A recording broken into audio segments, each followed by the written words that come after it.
Assalamualaikum warahmatullahi wabarakatuh.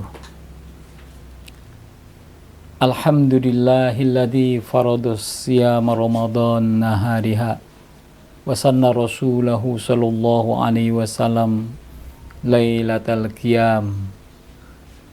Allahumma shalli wa sallim ala sayyidina Muhammadin wa ala alihi wa ashabihi ajma'in, amma ba'du. Puji syukur kehadirat Allah Subhanahu wa Ta'ala, di sore bulan suci Ramadan ini Allah masih memberikan kesempatan untuk mengkaji fadilah-fadilah Ramadan dalam rangka kita meningkatkan ketakwaan kepada Allah Subhanahu wa Ta'ala.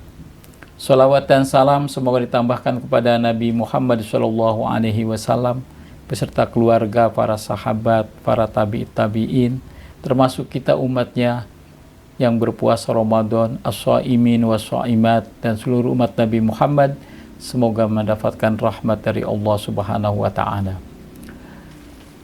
Pemirsa yang dimuliakan oleh Allah Subhanahu wa Ta'ala, pada episode yang lalu telah diceritakan tentang ilustrasi bahwa yang harus berpuasa itu adalah hawa nafsu, dengan tujuan hawa nafsu itu mau mengakui bahwa Allah adalah Tuhan yang mengatur segala-galanya. Dalam pelaksanaan puasa sebagaimana difirmankan dalam Al-Quran, A'udzubillahi minasyaitonirrajim, Bismillahirrahmanirrahim, Faman syahida minkumus syahra falyasumhu. Maka barang siapa yang menyaksikan di antara kamu bulan Ramadan, maka hendaknya berpuasa. Pada pelaksanaan melakukan puasa ini ada tiga nafsu atau tiga capaian yang dilakukan oleh orang-orang yang berpuasa. Yang pertama adalah puasa yang dilakukan oleh nafsu yang umum atau puasanya orang-orang awam. Puasa orang-orang awam ini standarnya itu sangat ringan, yaitu diatur oleh ulama-ulama fuqaha seperti Abu Qasim Al-Ghazi dalam kitab takribnya. Itu untuk orang-orang yang umum itu berpuasa itu hanya diperlukan syarat dia sudah membaca syahadat, kemudian dia akalnya sehat, kemudian dia usianya sudah balik, dan dia kuat untuk melaksanakan berpuasa. Ya. Ulama fikih menggarisbawahi yang kuat berpuasa. Yang tidak kuat berpuasa itu hanya dua. Satu, orang yang sakit parah. Yang kedua, orang asuyuh, orang-orang yang sudah sepuh sekali. Yang lainnya dianggap semua kuat melaksanakan puasa. Juga untuk puasa-puasa kelas umum ini, yaitu ketika sudah memenuhi syarat masuk kepada fardu atau hal-hal yang harus dilakukan. Yaitu yang penting dia diwajibkan setiap malam niat berpuasa Ramadan, kemudian paginya dia imsak, menahan hal-hal yang membatalkan, yaitu memasukkan makanan-makanan ke perut, ya. Kemudian yang ketiga, tidak melakukan hubungan badan di siang hari, kemudian tidak melakukan perbuatan-perbuatan dengan sengaja yang membatalkan puasa. Dan kesananya Abu Qasim Al-Ghazi dalam kitab takrib untuk puasa kelas pemula ini, kelas umum ini, yaitu harus menjaga yang membatalkan puasa. Nah, puasa yang demikian untuk nafsu yang pertama itu sudah tergolong dalam kata Al-Quran, falyasumhu, yaitu melaksanakan berpuasa. Urusan-urusan yang lainnya ya tetap saja dia melakukan puasa karena niat beriman kepada Allah, maka dia termasuk orang yang imanan wahtisaban. Nah, kemudian pemirsa, ada lagi capaian puasa yang dilakukan oleh orang-orang yang menengah. orang-orang yang menengah. Atau ulama menyebutkan istilahnya shaumul khawas, yaitu puasa yang dilakukan oleh orang-orang yang nafsunya itu sudah mulai jernih. Nah, bagaimana orang-orang yang puasa yang kelas menengah ini, orang-orang yang mempunyai capaian puasa kelas menengah ini, yaitu selain prosedur tetap puasa orang-orang yang awam, puasa-puasa orang yang menengah ini adalah puasa menahan diri seluruh anggota badannya anil haram, dari makanan-makanan yang haram.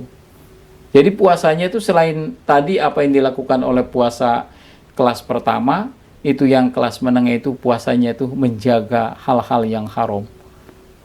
Matanya dijaga dari yang haram, mulutnya, telinganya, pokoknya jami'u jawari, semua anggota badannya itu tidak melakukan hal-hal yang haram.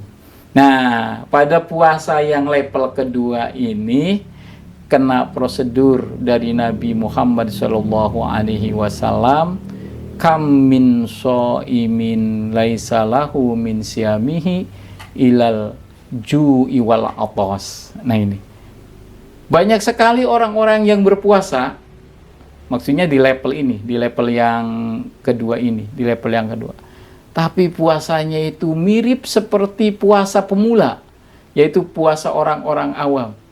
Nah, orang-orang yang kedua ini, kelas yang kedua ini, tidak merasa dirinya berpuasa kalau masih dalam tubuhnya melakukan hal-hal yang haram. Maka orang ini akan muhasabah dirinya, oh, puasa kita ini hanya memperoleh lapar dan dahaga saja. Nah, berbeda dengan puasa orang-orang yang awam, asal dia niat, seperti tadi prosedur fikih, kemudian maghrib, buka puasa, udah sampai puasanya dia. Nah, orang yang khusus ini, puasanya agan jelimet, yaitu puasa bukan hanya yang dilakukan oleh orang-orang yang awam, tapi dia puasa memposisikan diri capaiannya harus terbebas dari hal-hal yang haram. Asupan konsumsinya harus halal, pekerjaan matanya harus halal, pemikirannya harus halal. Itu adalah puasa-puasa orang yang khawas. Nah, ketika dia sudah bisa begitu, nah maka level ini disebut dengan level puasanya orang-orang yang soleh. Tapi ini bukan berarti cerita orang awam menceritakan orang yang soleh, tidak. Tapi karena ini adalah keilmuan yang harus disampaikan, iqra yang harus dibahas, dan insya Allah orang-orang yang soleh ketika ini dibahas oleh orang-orang yang awam seperti kita ini, orang-orang yang soleh akan bersyukur bahwa ada generasi yang memberikan pencerahan kepada generasi berikutnya tentang capaian-capaian puasa.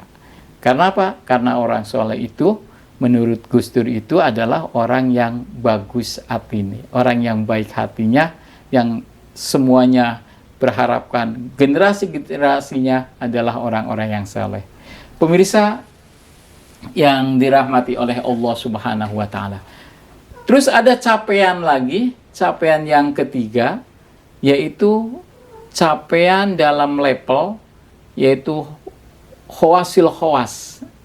Nah, capaian khawasil khawas ini adalah capaian puasa yang disebut dengan puasa-puasanya para nabi. Puasa-puasanya para nabi itu, para ulama itu menceritakan adalah puasa-puasa yang terbebas anil humumi diniyati wal afkari dunyawiyati, yaitu puasa-puasa yang terbebas dari pemikiran-pemikiran yang pendek, pemikiran-pemikiran yang rendah, dan dari humumi diniyah, pemikiran-pemikiran dunia. Nah, jadi puasanya itu adalah puasa yang sudah mengkompromikan antara akal dan pemikiran, kemudian akan mengatakan kafa, cukup, bima, dengan sesuatu yang telah Allah Subhanahu wa Ta'ala kehendaki.